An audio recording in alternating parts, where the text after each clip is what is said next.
What's up, guys, and welcome back to another episode of the Cervantes podcast. Joining me today to discuss the 2022 FIFA World Cup in Qatar and the history of racism in soccer is Lehman College alum and Dub Nation FC soccer player Jimmy Lopez, Hofstra University alum and director of social at the Game Day Felipe Fontes, and finance major and Hofstra University men's soccer player Stefan Mason. How are you guys doing today? Doing great. Doing good, All doing good, good. thank you. Awesome. Thank you for being here. So the World Cup takes place every 4 years and sees 32 nations compete against each other for the prize. Which teams are you guys rooting for? So obviously, as you can probably tell by my accent, I'm rooting for England. It was a tough game the other day against USA, but I think we're going to bounce back from that. And apart from that, you can see in the background as well, that's a Welsh flag behind me. So I'm half Welsh as well. So I was rooting for Wales, but they're out of it now. So yeah, just England. Okay, nice. And you, Felipe? I was born in Brazil. Whole family's in Brazil, so naturally Brazil. Which seems pretty good after the first game. Obviously, big win there. It was good to be home for Thanksgiving. It's a big family like watch party and everything. So hoping that Neymar's injury doesn't ruin everything right now. I don't think it will because the team's pretty deep. But yeah, Brazil. Nice, nice. And Jimmy? So unfortunately, I'm Peruvian and Dominican, so Peru didn't make the World Cup this year. They lost in the qualification match against Australia, but nonetheless, still USA, I guess. But for the most part, I want Argentina to win, but if not, Brazil as well. Because I'm a West Ham fan, so I really love Paqueta. He just joined West Ham, so I'll go for Brazil as well. So there's Lionel Messi, Pele, Neymar, and the list goes on. Who do you guys think is the best soccer player of all time, or your top five? I'll start with Felipe. All right. Well, hopefully I don't get judged too much by these two guys who grew up playing soccer. But yeah, no, naturally being from Brazil, I've heard it since I was like baby about Pele, But then I've also heard the arguments from like the younger generation of fans, like our age. Just tell me how, if Messi played in the 50s, he'd scored 35 goals a game. So I understand like the changes and the nuances in the games and everything, how everything's changed. I personally would put Messi and on my top greatest ever, and I get a lot of hate from my family for that. But I think just the skill that he does it, obviously the level of play.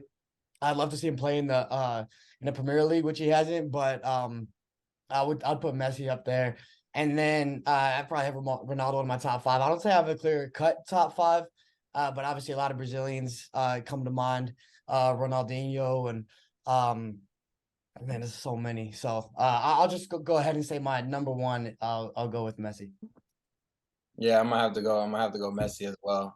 There's a lot of great players. I think Felipe hit the nail on the head when it comes down to the style of play, how it changes from generation to generation. You can't put a player of today's caliber in, like you said, like a 1950, 1960s game. It'd be a completely different story.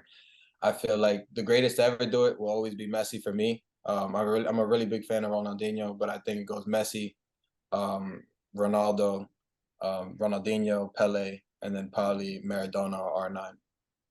Yeah, I'm gonna have to agree with Jimmy and Felipe.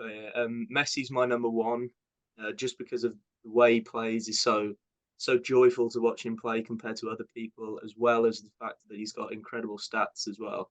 So Messi's number one, closely followed by Cristiano Ronaldo. And then my next three are probably Maradona, just because of what he did for Argentina in the 1986 World Cup. It was just unbelievable. Something that Messi's needs to try and replicate here. And then my other two would probably be Pele, and then either R9 or Zidane. Nice. Would be my number five. Have you guys gone to see any of your favorite players play, like actually go to a game? Yeah, so fortunately, I've been able to watch quite a few of Man United games and England games at home. So I've seen Ronaldo, Rooney, Nice.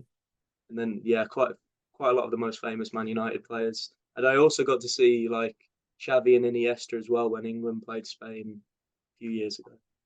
That's really cool. And you guys? I got to see the original Ronaldo, the one that got really fat. I got to see his last game in Brazil, his last like game ever when I was in Brazil. Wow. It was a horrible game. It was like Brazil versus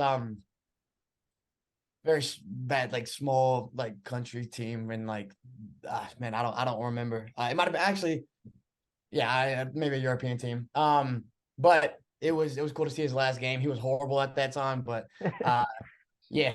So That's what's up. And you, Jimmy? So unfortunately, I didn't get to see any of them play. If hopefully I'll be able to see Messi play. Hopefully before he retires. But I got to go to Peru to watch their last qualifying game against Paraguay before they had to go to Qatar to play Australia. Oh, nice. Yeah, I think I saw it on your Instagram. That's cool. Yeah. Were there any soccer players growing up that you guys wanted to be like and who influenced your playing style? The one for me was always Rooney. Was always my idol, Wayne Rooney growing up. Yeah, I loved his kind of tenacity and his street footballer or Okay. soccer player. I mean, like approach. And then also, this is very you know controversial because I'm a Man United fan, but I love the way that Steven Gerrard played, and I kind of because I was a centre midfielder, I kind of based my play off him. I feel like growing up, a lot of kids wanted to play like Messi, dribble like Messi, dribble like Neymar. I I was one of those kids that would watch highlights before a game to try to mimic what they would do. Obviously, it's not something that an ordinary kid could do at that time. It comes with a lot of talent. So I am a center midfielder too. So as I got older, I had to start basing my game around other center midfielders. So I mean, I watched a lot of Sergio Busquets. I watched a lot of Okay. um, Xavi. Yeah, this goes on Nice. and on. And Felipe, did you ever play soccer for school or was it always like recreational? yeah, I was mainly recreational. I grew up in Texas. So even though I had a Brazilian family and background there, I was way more influenced by in my like social aspects from football, by like football, American football. Um, so I grew up playing that. So I wouldn't say I had a particular player who influenced how I wanted to play the game of soccer itself. But again, I appreciated watching so many of these players. Like you say, as far as like skill wise, Messi, what he was able to do, I think it's just so fun to watch. It's an art. So I loved watching him do that. But I think guys like Ibrahimovic who bring like a different aspect to soccer, the size, the strength. And then just speed from different types of guys. Mbappe right now is so fun to watch because of obviously the athletic ability that a lot of guys don't have. So yeah, it definitely did translate to other sports as well for me. Right. And as a proud Brazilian, like you said, do you have high expectations for Brazil this year for the team? Yeah, man, I do. Brazil had the best odds going into the tournament to win it all. Um, but that doesn't mean, I don't rely too much on that. Brazil, I feel like ever since I was a kid, Brazil's Brazil. It's a powerhouse, and they won in 2002. I was way too young I was 4 years old, so I don't even like really recall that. But I remember the first World Cup I really paid attention to was 2006, where we lost to France. Um, and I think the semis possibly or the quarters. Um, and and then I experienced the next ones, and then Neymar's like the next great, and then he doesn't live up. So I feel like in a time where I've really been watching, Brazil's always a favorite and always falls somehow, and so I kind of have reservations. Although I do think this is the deepest team that Brazil has had in a while, because I don't think it's all revolving around Neymar, which I think it has in the past. So if he gets hurt, it's done. So I am confident about Brazil this year. Probably the most confident I've been since I really started watching. Awesome. Awesome. So according to Peche Football on TikTok, he said in the video that at every World Cup, there's always that one team that breaks expectations. Just 4 years ago, Croatia made it to the final of the Russia World Cup after taking down some of the biggest nations in the world. In 2002, surprisingly, Turkey and South Korea played each other in the third place match. Are there any teams you guys think are the underdogs and have potential to make it far this year? So originally, when I saw this question, I had it being Canada, because when I first saw Canada play, um, against, I forgot who they played, but they played really well against them. So I had high hopes for Canada, but after today, Canada lost bad to Croatia. They lost 4-1. So I feel like now it'll probably be, I have my eyes on Morocco as a nice underdog right now. Morocco. Okay. And what about you, Stefan? I don't actually really think that any of the underdog type teams are going to go that far this year. I think they have the capability of springing yard upsets like Saudi Arabia have done and like quite a few teams have done actually. Um, but I don't think that anyone's going to make it past, say, the quarter final. If I was going to choose one, my initial instinct would probably be Poland, if you call them an underdog. Okay. And you, Yeah, Felipe? I agree with that. I would say if I had to lean in one direction, and if like again, if you want to call them an underdog, I guess they're not a powerhouse, so maybe a dark horse. I would say Switzerland, who hasn't looked, is in a tough group. Obviously, they have Brazil there, but I think they have a capability to do something. But I don't think necessarily this is a year where an underdog team is really going to make a deep run like that. But maybe Switzerland. Back in 2020, Manchester United forward Marcus Rashford was targeted by trolls with vile racist messages on social media after he failed with his spot kick at Wembley Stadium, along with his fellow black teammates Jadon Sancho and Bukayo Saka, who also missed their efforts. On an episode of LeBron James's Emmy Award-winning HBO series The Shop this past summer, Rashford downplayed the situation, saying, "I feel like they just reacted to how they felt, whether it was three white guys or three black guys. That's just how they felt. I remember when Beckham was getting death threats. It happens, but they just want you to win." British actor Daniel Kaluuya interrupted him, telling Rashford that the racism he felt was not okay and that it was actually systemic. According to the Daily Mail, it was Saka who missed a decisive kick to ensure Italy lifted the trophy, but the Arsenal star left in tears and needing to be consoled by his teammates, and his misery was compounded by the abuse he received in the aftermath. Comments included "Get out of my country," while others said "Go back to Nigeria," and some posted banana and monkey emojis on all three players' Instagram pages. What did you guys think of this? Yeah, so it was it was absolutely horrible to see. I thought from I was obviously watching all the games really closely, and so many of these players had had unbelievable tournaments. Saka, I can't remember exactly how old he was at the time, but he was I think he was still a teenager. He just burst onto the scene and he came in and did an unbelievable job for England and got us to the final. So to see, and after losing, my pain was already was compounded by how horrible this was to see on Twitter and stuff like that. I thought it was such a horrible. It made England look like such a horrible place. And yeah, I do agree with the actor that you mentioned that it is systemic. I'm not sure that it's just a quick. It's like a reaction. I think that it does involve some systemic racism. But yeah, it was so horrible to see, and so yeah, none of these players deserved it for what they did and how amazing they were. Yeah.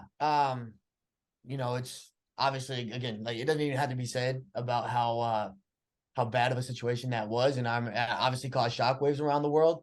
But I think it was like this stuff needs to be publicized because it does happen, and you hear it happening in like Boston, right? Like it happens in this country, it happens in other places in the world, and I think that just shows that the problems that we do have with race that a lot of times people think is just in one country or another, and not it really is worldwide. And then to see it in sport, it sucks because that's supposed to be a place where we all are unified, right? Like supposedly. So then for fans to do that, I mean, again, I agree with the actor as well that this isn't just obviously Rashford was uh trying to rationalize it by like balancing it out, saying that like, oh, who was it that you said David got Beckham? yeah, David Beckham Yeah. got death threats. Well, it's different because yeah, any player could get death threats, but when you're talking about a thing of race, then obviously that is like predetermined. Whatever you're saying, it's feelings that could cause, problems in so many other aspects of the world, and that means you carry that and you're inflicting that in one way, that's sport, as a fan, and then you can obviously assume that you're inflicting that in other areas as well. So it's just obviously a horrible thing, but at the same time, like, I do think that it helps to shine a light on these things, because if you don't know this stuff is happening and a lot of people try to downplay it like there isn't racism in sports, then it's going to keep happening. And, we saw it with LeBron when LeBron's house got vandalized and there was like the N word all over his LA home. It happens. And, but yeah, that aspect is terrible. And, I respect Rashford for trying to kind of, I guess, like, look at it from a bigger picture, but at the same time, we have to look at it for what it is. I agree. And you, Jimmy? I feel like it was a horrific thing to see. I was supporting England throughout the Euros, and it was very excited to see them make the final. It's very sad to see, because a lot of the times when it comes down to like Black athletes, it's more so the fact if they're doing good, then everybody's on board with what's going on. But as soon as as well as with any pro athlete, but the fact of the matter is, when it's a person of color, it's race has something to do with the fact that they did bad or they did poorly. And this is systemic because it's constantly happening. So we see this anytime an upset happens and a person of color is at the face or at the end of the stick on what occurred.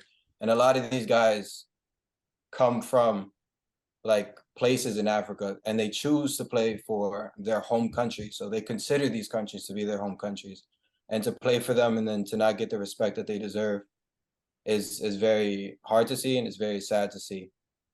Yeah. Or like when like they win and then they go back to their country and they're still treated like any other person. It's like, I just won a championship for the country. Like, treat me with respect.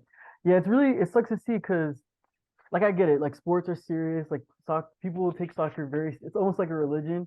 I remember like playing in middle school, and like I kicked the ball into the wrong goal and people got upset. And it's one thing like for you to get upset, but it's another thing to bring race into it. Like how you were saying, um, if David Beckham, makes a mistake, he'll get clowned on, or whoever, any white person will get clowned on. But I think when it's a brown or Black person, it's like when you put race into it, then it makes the situation worse. So I like that the actor interrupted him and like, nope, that was racism. Like, don't downplay it. So I agree. I agree with all you guys. Jimmy, you've been playing soccer pretty much all your life. As a proud Peruvian and Dominican, have you ever experienced racism while playing soccer on the team, recreation?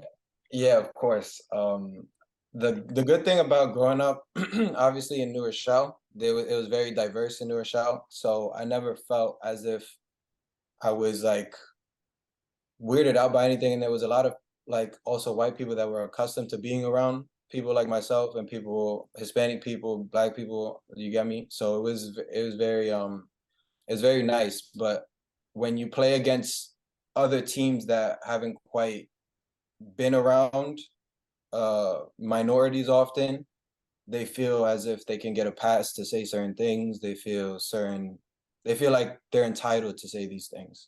And right. For the most part, yeah, you definitely, as well as being Hispanic, being a brown person, you hear it all, you see it all.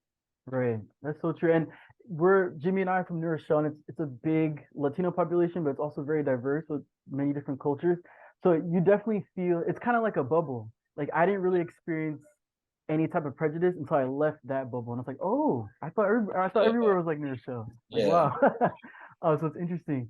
Stefan, have you ever had to call out a friend, cousin, teammate for being racist while you were playing soccer?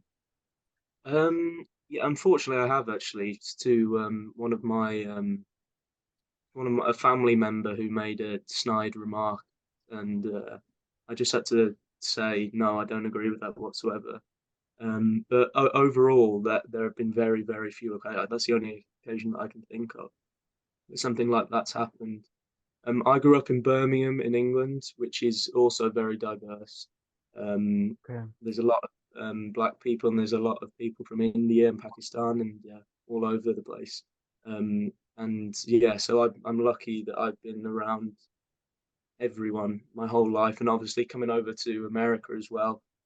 There's people from all over the world and stuff, and so I'm lucky in that there hasn't been any real occasions where I felt that I've had to call someone out on something. So That's I'm good sure though. Like that's I said it, I had Felipe on the white privilege episode this past summer. No, last summer. And I said like we always we always hear these conversations from like people like me, like black people, but I think it hits different when a white person speaks about social justice. And I think that's exactly what you have to do. Like white people have to call out the racism. You have to call out other white people for them to get it. Because I feel like if they see you, it's like, oh, let me listen to my bro. When it's me, it's like, oh, just another angry black guy. So I think conversations like those are like so important. So I appreciate that. yeah, and I think it's important that people have got to have the bravery as well to do it, and not be scared of what people are going to say to them. Right. Like it's okay to stand up to your friend, your cousin, your teammate. And it's like you cheer on your favorite black players, whether it's LeBron, whether it's anybody in soccer. But then when it comes down to Black Lives Matter, it's like people don't care. It's like, no, you have to, they're black at the end of the day. They take the jersey off, they have to Yeah. go back into society. So I think that's important. I like that. On Tuesday, November 22nd, it was announced that Cristiano Ronaldo and Manchester United parted ways. According to ESPN, Ronaldo has agreed a mutual termination of his contract following his explosive interview with Piers Morgan, in which he criticized United and manager Eric Ten Hag. In a statement issued by Manchester United, they said the club thanks him for his immense contribution across two spells at Old Trafford, scoring 145 goals in 346 appearances, and wished him and his family well for the future. What did you guys think of this? Where do you think Ronaldo will go next? I mean, we've seen the situation with Ronaldo. I think we all expected it to be a better situation when he first arrived there, at Man U, but um, obviously not great. And the way everything transpired, and I think the most shocking part to me was that not that I expected him to be like the most amazing teammate, but you just saw how he rubbed off on the team. And how the club just didn't perform up to the level that it was expected to. Um, but as far as where he's going to go next, I saw a report today. I think that one of I think a Saudi Arabian team, a club out there, offered him like an insane amount of money, like Wow. hundreds of millions of dollars or of their what I forgot what currency it was, but for him to go out there, and it's like he's gonna have an opportunity to, I think, play at a lot of different places. But part of me wants him to stay in the Premier League. But I don't know. I feel like it's very sour because at the beginning of the season, Ronaldo did want to leave. He was pushing for a move away, and Ten Hag was telling him, "No, like you got to stay here. We need you."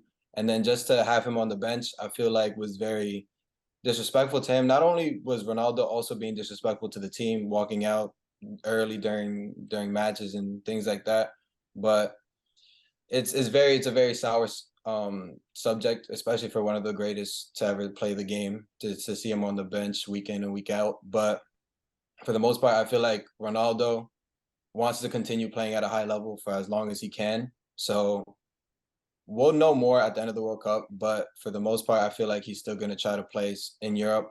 He's called Mr. Champions League for a reason because he scores goals in the Champions League. I wouldn't be surprised if he went to another team in order to stay in the Champions League. I'd be incredibly disappointed if he did go to Saudi Arabia. I don't want him to finish his career at in that league. I just think it would slightly tarnish his, and I just don't see the point. He's already got so much money. He doesn't need all that. Right. Yeah. In terms of with Man United, I think both himself didn't he didn't handle the situation very well. And I think there's a little bit of it. It's quite sad to see a player who's had such an astonishing career kind of struggle with the fact that's in my opinion, he can't really come to terms with the fact that his career is coming to an end and that he can't play at the same level as he previously has. Having said that, I do agree also that Manchester United and Ten Hag haven't dealt with the situation incredibly well. I don't think. I think that all of this could have been avoided if they allowed Ronaldo to leave earlier on in the season. Additionally, I do think that Ronaldo was unfairly criticised last year. I do agree that Man United are a better team without him. However, he didn't really do much wrong last year. He did what he had to do. He scored quite a lot of important goals. It just wasn't right all around on both sides for him to ever join Manchester United. Switching gears to a lighter note, like Super Bowl parties, are you guys having or going to World Cup watch parties with your friends and family? Yeah. I do not have anything planned at the moment. I gotta look at flight back home for the break for the end of year. So I guess I'm still figuring that out. But definitely it's gonna be a big watch party wherever I'm at, whether it's with friends or family. If I'm with family, then it's gonna be super intense, especially if Brazil does make it that far. But if not, then we'll figure something out with friends for sure. Yeah, so for the England games, we've had a load of people around our house. Obviously a lot of the English lads. And then for the other games, we've just been all watching together. The other day we went to a bar to watch the England USA game with the whole team basically. And then for every major game we're gonna watch it together somewhere. So unfortunately, it's not really family because of the fact that Peru is not really in it. So in Dominican Republic, yeah, probably be a while to see anything Yeah. like that happen. But for the most part, a lot of me and my friends, I got Colombian friends. Colombia didn't make it either, but I got a couple. I got a lot of Mexican friends. So the other day we watched Mexico. Yesterday we watched Mexico, Argentina. We were all together. So whenever we can, especially because everybody lives like far away from each other, we try to come together whenever we can. Nice. Yeah, I'm kind of sad that Puerto Rico's never qualified and Jamaica only Yeah. qualified once. That would have been nice to see. Yeah. But who knows? Maybe in the future. So I know you guys got to leave quick. I'll try to do the rapid fire questions real quick. For the TCP rapid fire question, my first question is, what makes you laugh the most? Felipe. What makes me laugh the most? That's supposed to be rapid fire, but damn. Probably uh Dave Chappelle. I'm gonna go with that. Okay, Stefan. Probably say sarcasm between friends. Nice. Yeah, and that British sarcasm hits different. Jimmy. Definitely when I'm with my friends, it's always laughs. I'm always laughing. So if I'm with my friends, then I know I'm having a good time. Nice. Three things you're grateful for. Stefan. I'll go for three things I'm grateful for. My health, knock on wood. My I'll just say soccer in general, and lastly, my family. Nice. Jimmy. Yeah, I have to say family. Gotta be my dog. I love my dog and my friends.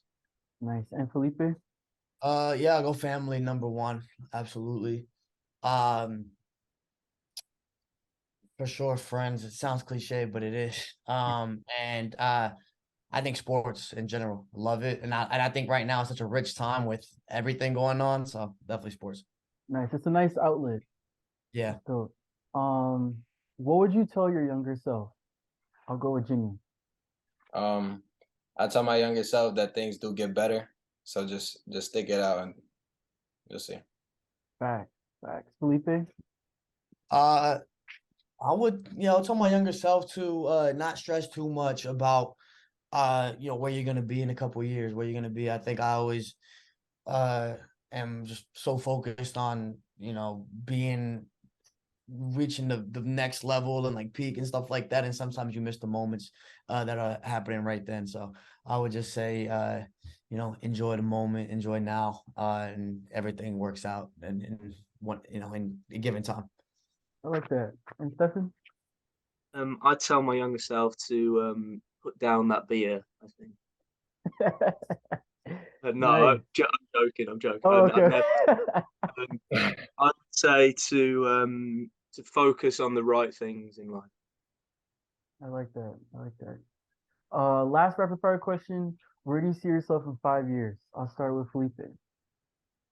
Yeah, I see myself really enjoying my profession, which I do now, but I think continuing to grow, and maintaining strong relationships with friends, and family, and probably in New York, if geographically, probably still in New York. So yeah. Nice. You, Jimmy? Um, 5 years, I hope to still be in Westchester, somewhere in Westchester. I want to had traveled to a good amount of countries. I really want to go to England. I really want to go to England, catch a West Ham game. But yeah, like Felipe said, I want to be doing my profession, making sure that I'm in a good state. And yeah. Nice. And you, Stefan? Yeah, I definitely want to have travelled a lot more in the next 5 years. Hopefully go to like Asia and Australia. And then I also want to have hopefully made a solid dent into a career that I enjoy. Awesome. Awesome. Hopefully that works. Hopefully that plans out. Thank you guys so much for joining me on the podcast. It's really fun. Where can everyone follow you guys? So yeah, they can follow me I'm on Instagram if they want to follow me, Stefan Mason. And then also try and come to a Hofstra men's soccer game. I've got 1 year left next year, so you can follow me there if you want. Nice. Awesome. I'll give out my Instagram, Felipe _Fontes 33. I can't speak. I'm doing a podcast as well, which is mainly on like football, American football. So you can follow that Caps Off podcast on Instagram. We say a lot of dumb stuff, but it's fun. Nice. And you, Jimmy? I've been meaning to change. I've been meaning to change my Instagram name, but I never get around to it. But it's Jimmy _DA_GOD. So Same yeah, Instagram since middle school. That's so funny. yeah, definitely, yeah. And your team's Instagram. Oh yeah, follow if you're watching this. Follow Dub Nation FC on Instagram, TikTok. On TikTok is official Dub Nation. Awesome. So support Jimmy's team, listen to Felipe's podcast, and support the Hofstra men's soccer team. You can watch the 2022 FIFA World Cup in Qatar on Fox. For Spanish-speaking viewers, you can watch all World Cup matches on Peacock. Para los espectadores de habla hispana, se puede ver todos los partidos de la Copa Mundial en Peacock. Be sure to leave a rating for the Cervantes podcast on Anchor, Apple Podcasts, Spotify, or wherever you listen to podcasts. Also, don't forget to like, comment, and subscribe to the Cervantes podcast YouTube channel, and click the notification bell up top so you're notified whenever I upload a new episode. Thank you guys for listening. Have a good one. Thank you.